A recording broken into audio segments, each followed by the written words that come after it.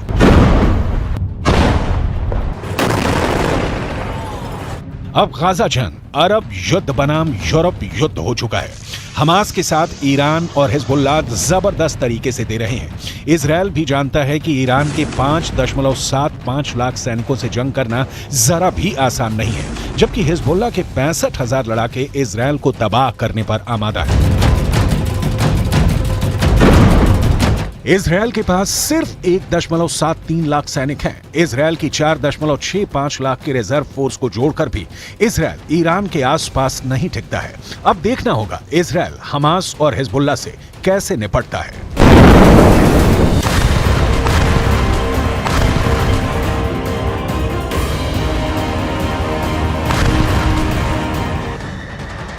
Israel में Iran को लेकर अब एक नया अलर्ट आया। नेतन्याहू को बाइडेन ने बताया कि जब वो गाजा में बमबारी कर रहे थे, तब ईरान ने एक ऐसा हथियार तैयार कर लिया जो एक बार में पूरे इजरायल को मिटा सकता है। ईरान को लेकर इस रिपोर्ट में ऐसे खतरे के बारे में पता चला जिसके बारे में रूस को भी मालूम नहीं था।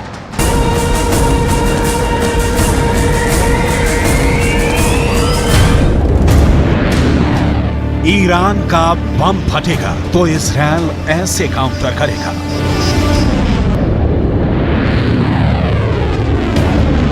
इजरायल को यकीन हो गया है कि ईरान ने एटम बम बना लिया है।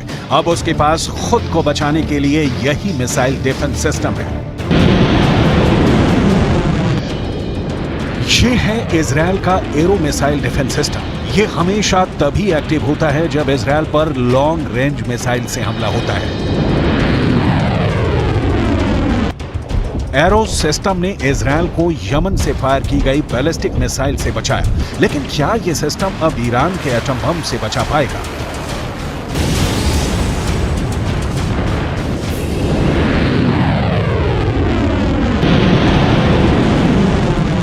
क्योंकि ईरान को लेकर खबर बहुत खतरनाक है और इसका सबसे बड़ा खतरा इजरायल को सता रहा है। पूरे इजरायल में परमाणु बम का सायरन बजने लगा है, चाहे वो राजधानी तेल अवीव हो या फिर हाइफा या फिर कोई और इजरायली शहर। इस वक्त हमास के रॉकेट से ज्यादा खौफ ईरान की मिसाइल का है।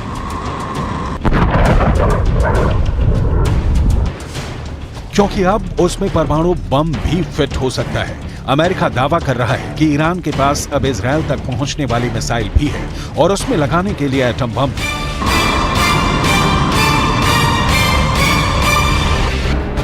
ईरान के परमाणु ठिकानों को लेकर IAEA यानी अंतर्राष्ट्रीय परमाणु ऊर्जा एजेंसी की एक बहुत ही सीक्रेट रिपोर्ट ने इजरायल और अमेरिका को बहुत ज्यादा डरा दिया है। IAEA की सीक्रेट रिपोर्ट में दावा किया गया है कि ईरान ने 60% तक संवर्धित यूरेनियम इकट्ठा कर लिया है।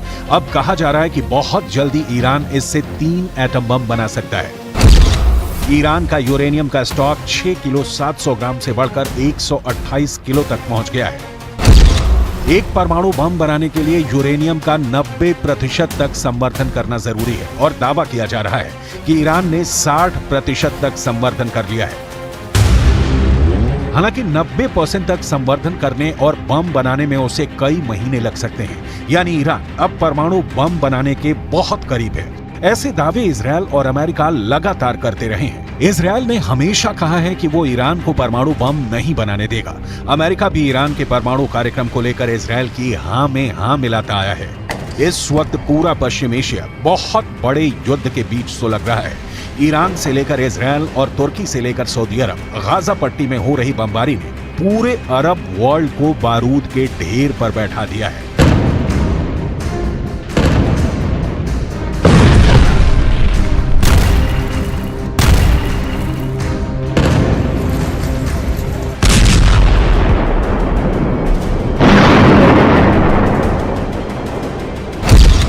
अब परमाणु बम को लेकर ईरान वाले खतरे ने इजरायल और अमेरिका का डर वाला मीटर रेड लेवल पर ले आया है। इस कांटे पर इतना प्रेशर है कि ये कभी भी वर्ल्ड वॉर बनकर टूट सकता है, क्योंकि ईरान कह चुका है कि उसके पास ऐसी मिसाइल है जो लॉन्च होने के 400 सेकंड के अंदर इजरायल पर जाकर तबाही मचा सकती है। ईरान अब हाइपरसोनिक मिसाइल तैयार कर चुका है। उसकी बैलिस्टिक मिसाइल को इजरायल आयरन डोम से नहीं गिरा सकता और ईरान का दावा है कि इजरायल हो या फिर अमेरिका का मिसाइल डिफेंस सिस्टम, उसकी मिसाइल के खिलाफ कोई दीवार काम नहीं करेगी। इस वक्त ईरान के परमाणु कार्यक्रम को लेकर जो खबरें हैं, उसे लेकर सबसे सीक्रेट परमाणु अड्डे पर सबकी नजरें हैं। अभी ईरान ने 6 स्पॉट पर न्यूक्लियर रिएक्टर लगाए हुए हैं, लेकिन इनमें से 2 अहम साइट है। पहली जगह है नतांज और दूसरी जगह है फोर्डो। यहाँ है अंडरग्राउंड न्यूक्लियर साइट, जहां ईरान सबसे ज्यादा गुणवत्ता के यूरेनियम संवर्धन करता है। ज्यादा बेहतर क्वालिटी यानी बम बनाने के लिए बेहतर यूरेनियम ईरान के परमाणु प्रोजेक्ट की प्रोग्रेस रिपोर्ट के तौर पर सैटेलाइट तस्वीरें भी जारी हो चुकी हैं। ये नतांज न्यूक्लियर साइट की 2002 की तस्वीर है। 2002 से 2020 तक इस साइट का ईरान ने बहुत विस्तार किया है। वहीं फोर्डो वाले न्यूक्लियर साइट की पहली सैटेलाइट तस्वीर 2009 में सामने आई थी। यहाँ भी 2002 से 2020 तक ईरान ने काफी काम आगे बढ़ाया है। दावा किया जाता है कि ईरान सबसे अधिक यहीं यूरेनियम संवर्धित कर रहा है।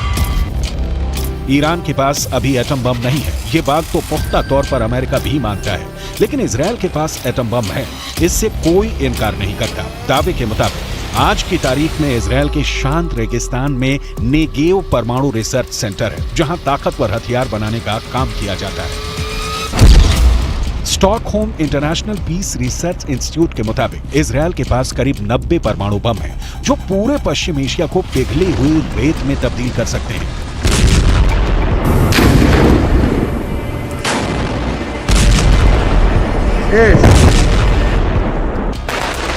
गाजा में बमबारी के दौरान इजरायल के मंत्री ने परमाणु बम इस्तेमाल करने की भी सलाह दी, जिसे बाद में नेतन्याहू ने खारिज कर दिया। लेकिन इसी बयान से साफ हो जाता है कि इजरायल जिस बम को छुपाने की कोशिश कर रहा है, वो भी दुनिया के लिए बड़ी तबाही की वजह बन सकता है। और अब ईरान के परमाणु कार्यक्रम को लेकर ये दुश्मनी और खतरनाक हो जाती है।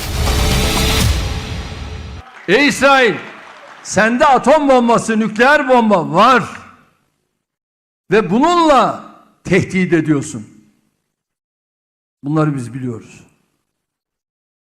Ve artık ecelin geliyor. İstediğin kadar nükleer bombaya sahip ol. Israel और ईरान एक दूसरे के सबसे बड़े दुश्मन हैं। दोनों ही एक दूसरे को मिटाने की धमकियां देते हैं। Any threat to use nuclear weapons is inadmissible. This further illustrates the urgency and imperative to achieve the objective of a Middle East zone free of nuclear weapons and other weapons of mass destruction.